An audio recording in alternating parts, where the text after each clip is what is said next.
స్నేహితులారా, ఈ సమయాన్ని బట్టి దేవునికి వందనాలు తెలియజేస్తున్నాను. ప్రేమపూర్వకంగా మిమ్మల్ని అందరినీ వాక్య ధ్యానంలోనికి ఆహ్వానిస్తున్నాను. నా వంటి ప్రవక్తను అనే ఆలోచనను మీతో కూడా పంచుకోవడానికి ఇష్టపడుతున్నాను కనుక దేవుని యొక్క వాక్యమును మీరు ముగింపు వరకు ఆలకించాలని మీ కుటుంబ సభ్యులతోనూ తోటి విశ్వాసులతోనూ ఈ వీడియో షేర్ చేసుకోవాలని మీ ప్రార్థన మనవులు ఎటువైనను కామెంట్స్ రూపంలో కానీ ఫోన్ కాల్ ద్వారా కానీ తెలియజేయండి. నమ్మకంగా మీ కొరకు ప్రార్థిస్తాము. ఈ వీడియో మీ ఆధ్యాత్మిక జీవితంలో ఉపయోగకరంగా ఉంది అని మీకు అనిపిస్తే దయచేసి ఈ ఛానల్ను సబ్స్క్రైబ్ చేసుకునవలసినదిగా మనవి చేస్తున్నాను. లేఖనము ద్వితీయోపదేశ కాండము 18వ అధ్యాయము 16వ వచనము. యెహోవా నా వంటి ప్రవక్తను నీ సహోదరులలో నీ కొరకు పుట్టించును. స్నేహితులారా, మనమందరము ఎరిగి ఉన్న రీతిగా ఇశ్రాయేలీయుల జీవితంలో కానీ మానవ రక్షణ చరిత్రకి సంబంధించినటువంటి రక్షణ చరిత్రలో కానీ ప్రవక్తల యొక్క పాత్ర ప్రముఖమైనటువంటిది. దేవునికి మానవుడికి మధ్య ఏర్పడినటువంటి అగాధము. దేవుడు పరిశుద్ధుడు గనుక ఆయనతో సహవాసం చేయాల్సి ఉన్నటువంటి మానవుడు కూడా పరిశుద్ధుడిగా జీవించినప్పుడే దేవునితో సహవాసం చేయడం అనేది సులభమవుతా ఉంది. మానవుడు అనేక విషయములలో తప్పిపోయినటువంటి వేళ ప్రవక్త అనేవారు దేవునికి మానవునికి మధ్యవర్తిగా ఉండి వారిరువురిని అంటే దేవుని యొద్దకు మానవుణ్ణి నడిపించడానికి, దేవుని యొక్క హృదయాన్ని ఆలోచనలను దేవుని ఉద్దేశములను మానవులను బయలుపరచడానికి ఈ ప్రవక్తలు మధ్యవర్తులుగా ఉండినట్లు మనము గమనిస్తాం. లేఖనాలలో ఎంతోమంది గొప్ప గొప్ప ప్రవక్తలను గూర్చి మనము విని ఉండవచ్చు. మోషే చాలా ప్రముఖమైనటువంటి పాత్ర రక్షణ చరిత్రలో వహించినటువంటి వాడిగా ఉండినాడు. ప్రవక్తల పిలుపు విషయం కానివ్వండి, విధేయత విషయం కానివ్వండి, దేవుని కొరకు వారు చేపట్టినటువంటి సేవా పరిచర్యల విషయం కానివ్వండి, దేవుని పనిలో వారు నిమగ్నమై ప్రజలను నడిపించినటువంటి తీరు కానివ్వండి, అందరి ప్రవక్తల జీవితంలో ఏ రీతిగా ఉండిందో బహుశా మోషే గారి జీవితంలో కూడా అదే రీతిగా ఉండినట్లు మనము గమనిస్తాం. ఆయన కూడా అందరి ప్రవక్తల వలె దేవుని యొక్క పిలుపును అంగీకరించి అద్భుత కార్యములను జరిగించి బోధించి దేవుని కార్యము నిమిత్తమై శ్రమలు, అడ్డంకులు, అవమానములు పొంది ఒక నమ్మకమైనటువంటి మధ్యవర్తిగా ప్రజలకు సహాయమును చేసినటువంటి వాడుగా ఉన్నాడు. లోతుగా మనము పరిశీలించినప్పుడు స్నేహితులారా, మోషే మిగతా ప్రవక్తల కంటే గొప్ప కార్యములను జరిగించినటువంటి వాడుగా ఉన్నాడు. వాటిలో దేవుని యొక్క ధర్మశాస్త్రమును దేవుని యొద్ద నుండి స్వీకరించి ప్రజలకు అందించినటువంటి వాడుగా వారిని మనము జ్ఞాపకము చేసుకోవచ్చు. దేవుని హృదయం ఏమై ఉన్నది, దేవుని తలాంపులు ఏమై ఉన్నవి, మానవ సమాజము ముందుకు సాగడానికి మానవులకి మధ్య ఎటువంటి సంబంధ బాంధవ్యాలు ఉండాలి, నియమ నిబంధనలు ఉండాలి, మానవ హక్కులను ఏ రీతిగా కాపాడాలి, మానవ సమాజం ఎడల సృష్టి ఎడల ఎటువంటి బాధ్యతలను నిర్వర్తించినప్పుడు ఒక వ్యక్తి యొక్క జీవితము అర్థవంతమైనటువంటి జీవితంగా ఉంటుంది. ఆధ్యాత్మికంగా మానవుడు దేవునితో సహవాసము చేయడానికి ఎన్నుక చేసుకొనవలసినటువంటి విధానాలేంటి, ఇవన్నీ కూడా దేవుని యొద్ద నుండి ధర్మశాస్త్ర రూపంలో వారు స్వీకరించి ప్రజలకు అందించినటువంటి వాడుగా ఉండినాడు. ఇశ్రాయేలులకు సంబంధించి ఇది ఒక గొప్ప సంఘటన. వారు దేవుని యొద్ద నుండి పొందినటువంటి గొప్ప బహుమానము అని వారు విశ్వసించినటువంటి వారుగా ఉన్నారు. అటువంటి గొప్ప బహుమానాన్ని వారికి అందించడంలో కీలకమైనటువంటి పాత్ర మోషే వహించినటువంటి వాడుగా ఉన్నాడు. అంత మాత్రమే కాదు స్నేహితులారా, మోషే ఐగుప్తు దేశంలో ఫరో కుటుంబంలో ఒక యువరాజుగా జీవించుచున్నటువంటి దినములు. ఆయనకు ఆకలికి కొదువలేదు, దప్పికకు కొదువలేదు, ఆస్తిపాస్తులకు కొదువలేదు, పేరు ప్రఖ్యాతులకు కొదువలేదు, సంపదలకి, విలాసాలకి, సుఖభోగములకి సమస్తము కలిగినటువంటి వాడుగా, సమస్తము కలిగి జీవించుచు సంతోష ఆనందములతో కొదువలేని జీవితాన్ని గడుపుచు పేరు ప్రఖ్యాతులు, లోకంలో ఉన్న అన్ని సౌకర్యములను, భోగభాగ్యములను అనుభవించేటటువంటి వాడుగా ఉండినాడు. అయితే తన ప్రజలు అన్యాయమైపోతూ ఉన్నారని, పీడిత వర్గంగా ఉన్నారని, వారి మీద దాడులు జరుగుతూ ఉన్నారని, వారి జీవితము అన్యాయమైపోతూ ఉన్నదని ఎరిగి ఆ ఫరో కుటుంబంలో ఉన్నటువంటి సకల భోగములను, సుఖములను విడిచి తన ప్రజలను విమోచించాలి అనే ఆసక్తి కలిగినటువంటి వాడుగా ఉన్నాడు. స్నేహితులారా, మోషే కంటే ఉన్నతమైనటువంటి ర్యాంకులో దైవత్వము కలిగినటువంటి ప్రభులవారి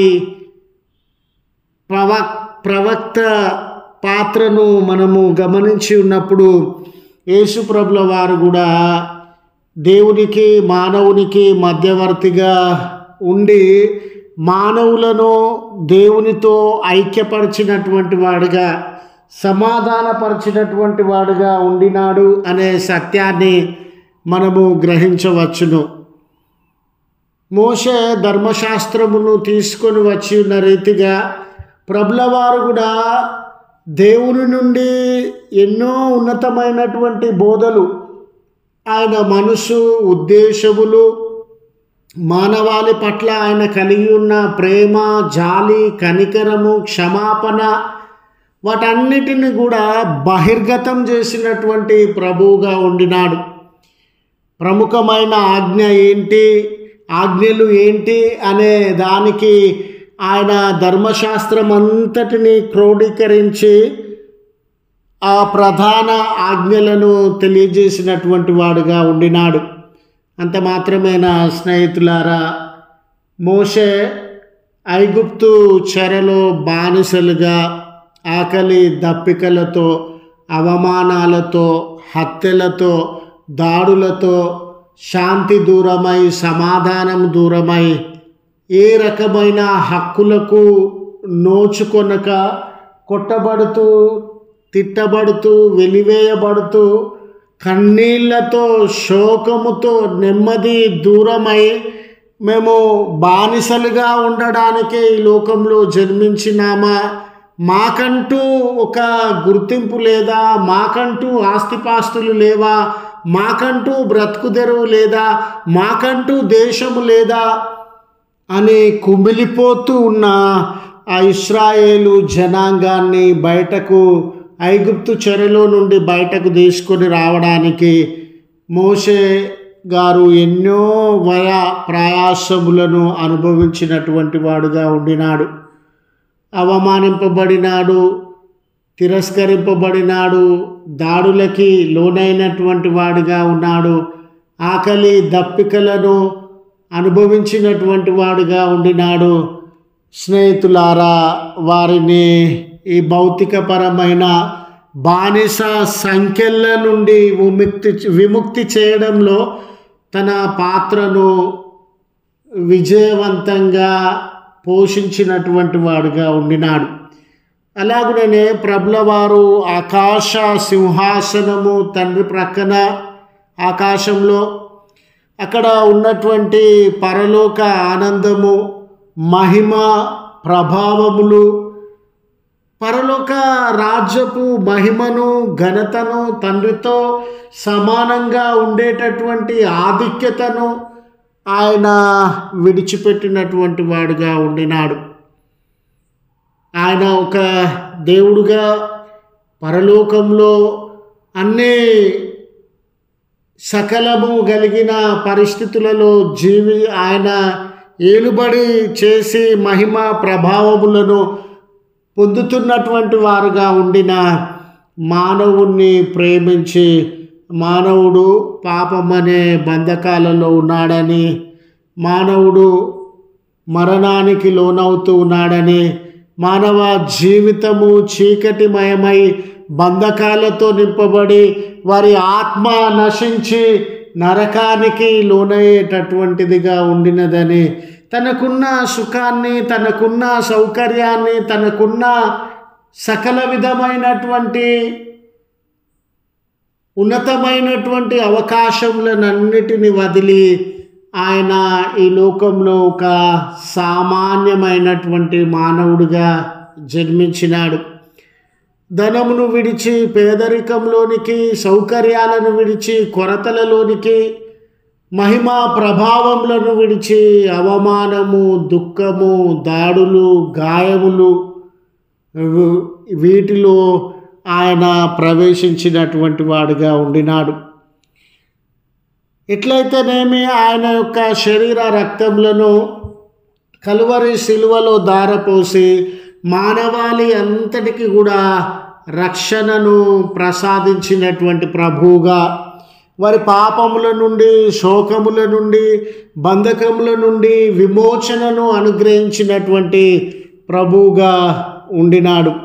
అందుకే మోషే ప్రభుల వారి కంటే ముందే ప్రభుల వారు మానవ జీవితానికి ఏ రీతిగా రక్షకుడై ఉన్నాడు, సృష్టి కార్యమంతటికి ఏ రీతిగా రక్షకుడై ఉన్నాడు, మానవాళి అనుభవిస్తూ ఉన్నటువంటి సకల విధమైన బంధకముల నుండి ఏ రీతిగా ఆయన రక్షకుడిగా విమోచింపబోతూ ఉన్నాడు అనే ఒక ప్రవచనం మాదిరిగా ఆయనను గురించి బోధించినటువంటి వాడుగా ఉండినాడు.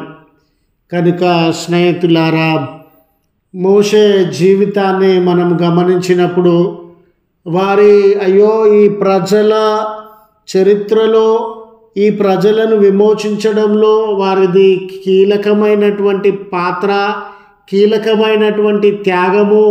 ఆ త్యాగం ద్వారానే ఈ ప్రజలు ఈ మేలును అనుభవించినారని మనము ఏ రీతిగా స్మరణకు తెచ్చుకునేటటువంటి వారంగా ఉంటామో మన జీవితాలలో కూడా నిజమే అయ్యా, నేను పాపానికి దాసుడనిగా, మరణానికి దాసుడనిగా, శాప బంధకాలలో, మరణ బంధకాలలో, కొదువలో, అశాంతి అసమాధానాలలో, నరకానికి లోనైనటువంటి వాడనిగా ఉండగా నన్ను ప్రేమించి ఆ పరలోక రాజ్యాన్ని విడిచిపెట్టి ఈ లోకానికి శరీరధారి అయి వచ్చి నన్ను విమోచించినావని మనము స్మరణ తెచ్చుకొనుచు క్రీస్తు త్యాగాన్ని గుర్తించి, క్రీస్తు త్యాగాన్ని అంగీకరించి ఆయన యందు విశ్వాసం ఉంచి ముందుకు సాగేటటువంటి వారంగా ఉండాలని మనవి చేస్తూ ఈ మాటలను ముగిస్తూ ఉన్నాను.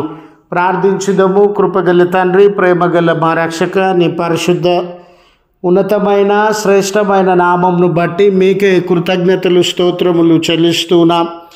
ఇలాంటి కాలంలో మరొక నూతన దినాన్ని మా జీవితంలో అనుగ్రహించిన విధానమును బట్టి వందనాలయ్యా. మాలో చాలామంది ఇలాంటి కాలంలో ఆధ్యాత్మికంగా ఎదగాలని ఎన్నో రకాలుగా ప్రార్థించేటటువంటి వారంగా, మీ యొక్క వాక్యమును, మాటలను ధ్యానించేటటువంటి వారంగా ఉంటున్నటువంటి వేళ ప్రభా, ఈ ప్రార్థనలు, ధ్యానములు అన్నీ కూడా మా ఆధ్యాత్మిక జీవితంలో ఎదిగింపజేయగలుగునట్లు మా మనోనేత్రములు తెరువమని బ్రతిమాలు కొనుచున్నాం. దయగల తండ్రి, మీ శ్రేష్టమైన త్యాగమును మేము నెమరు వేసుకొనుచున్నాం. మీ త్యాగము వలననే, మీరు పరలోక భాగ్యమును విడిచిపెట్టుట వలననే ఈ రక్షణ అనుభవంలోనికి మేము రాగలిగినామని మీకు కృతజ్ఞతలు, స్తోత్రములు చెల్లిస్తూ ఉన్నాం. మాలో కొదవగలిగిన వారుగా, అనారోగ్యం అనుభవిస్తున్నటువంటి వారుగా, శాంతి సమాధానములు దూరమైనటువంటి వారుగా, కన్నీళ్లతో, వ్యసనములతో, చింతతో, భారములతో జీవిస్తున్నటువంటి వారుగా ఏ కుటుంబము, వ్యక్తులు ఉండినారో సకలాన్ని ఎరిగినటువంటి దేవుడవు కదా.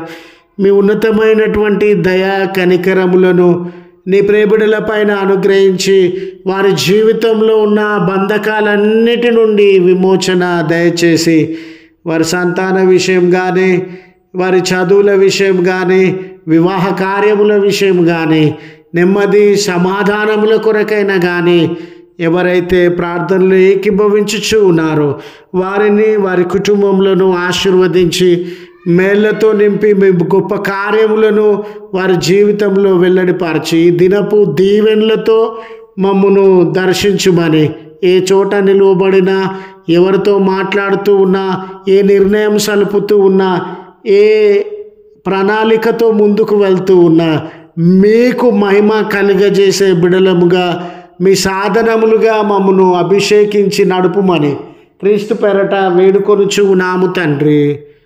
ఆమెన్. తండ్రి, కుమార, పరిశుద్ధాత్మ త్రియేక దేవుని దీవెన మనకు తోడయుండి మనలను కాపాడునుగాక. ఆమెన్.